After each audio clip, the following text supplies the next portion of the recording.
जी बिल्कुल, मैं इस वक्त मौजूद हूँ चौक गुलाम इकबाल में।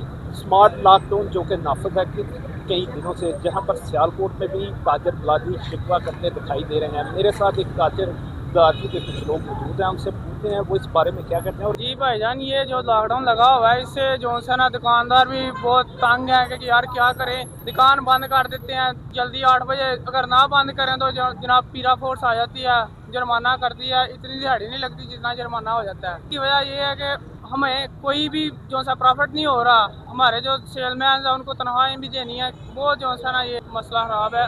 आप जो है इसमें हमारे हमारी तरफ जो है सपोर्ट करें हमें। जी नाज़रीन, जैसा कि आपने देखा ताजर मुलाजिम बता रही थी कि रात 8 बजे का टाइम बहुत कम है, जिसकी वजह से हमारा काम भी रुक जाता है और हम अपने किराए भी देने होते हैं, सेलमैनों को भी देने हैं। इसके लिए हम अपील करते हैं वज़ीर आला पंजाब से कि वो 8 बजे के टाइम को बढ़ाएँ, इसको 10 बजे तक ले जाएँ। कैमरामैन टीम के साथ इमरान अशरफ, बच न्यूज़, सियालकोट।